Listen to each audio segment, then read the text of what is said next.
Hey guys, Robin here. I'm showing how this T-maxx electric brushless conversion bracket that I've come up with and battery mounting system works.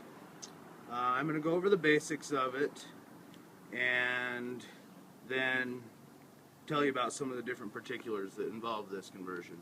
Okay, first of all, what I've done is you can see the aluminum motor mount bracket here, and this will mount to the stock chassis motor mounting bracket holes right here. This one I have it's an older piece. It was a dynamite conversion, and it's actually 1.5 inches longer. All of the length is basically from the transmission back. Everything from this point forward is the same length on this, so the extra length is just added in the rear, which makes it nice for the 8th scale 2200 kV motor that I'm running, because I'm running this with 120 amp speed control and two cell batteries wired in series, so that it's essentially a 4-cell system.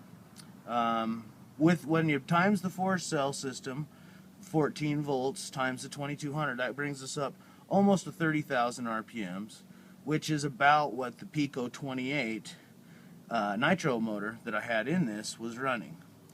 So really, we're real close. On my Pico motor that I had a 22 tooth clutch bell on it, and this is actually a Robinson Racing 20 tooth pinion gear here. Now this motor itself has a 5mm output shaft, and this is a Robinson Racing slipper clutch assembly as well.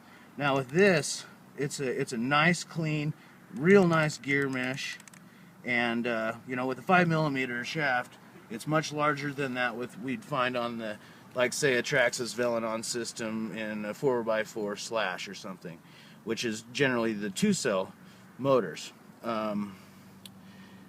This is the best way to essentially make the same amount of power via electric as you would with the nitro. Now with this chassis, as I said, is about 1.5 inches longer. I'm going to be building some of these in our shop, and I'm going to put some online for sale. I've seen some other ones online, but I've had some concern about the chassis rigidity and the strength of the bracket themselves. This mounts, I mean, it's in there. It's super solid. There is no flex whatsoever. And that is very important as far as keeping correct pinion and spur mesh, keeping it constant. Because if you have any chassis flex, because this is mounted all the way up here and this is back here, as that moves, it flexes in between here and it causes problems in between those two gears. So all I've done is I've made these. This has one threaded screw hole here, which I'm going to make a nice little gear cover that covers, so that, say your battery or whatever comes loose, you won't saw through a nice expensive LiPo. And the other one is just a hole that I can use as zip tie to zip tie my electrical to. So that's a real clean setup. There's another little video that I shot that shows what we did with the transmission. It's converted to a single speed, and I'm going to have these available. This thing really rips. I will do a video where I show it running. It's running in 2nd gear right now. So the 2-speed transmission, there is no 1st gear any longer. So, but it does have forward and reverse, just as with a normal 8th scale electric car. Then with this battery mount assembly, all I've done is I've got a nice little piece, and this is threads, and it threads right there with some of these 4mm screws, and it bolts in, and that holds the battery. You can see I've done it on the other side as well, and this thing is on there. It's strong. It's not going nowhere. You could tumble it end over end. I have thought about putting a padded guard or a rock deflector just to protect the battery a little bit and still keep it fairly lightweight. Anyway, I'm going to have these for sale. robinrcracing@gmail.com.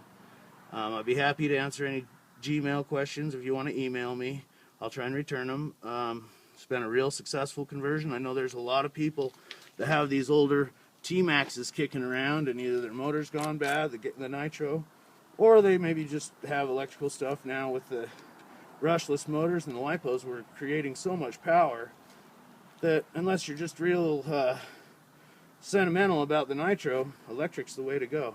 Anyway, I look forward to talking to some of you guys. If you want to try this or manufacture them yourselves, build them. It works out real well. Just have to make sure you get all your alignments correct. Oh, on this, also this bracket can be adjusted in and out via the standard motor mounting holes that are in the chassis itself, as well as I can adjust my pinion mesh via a pivot with your standard electric style mounting screws too. So yeah, I can actually adjust the pinion either way. So what I do is I usually kind of get this close, and then I do the fine tuning with this top end up setting. So anyway, look forward to talking to you, and have fun RCing.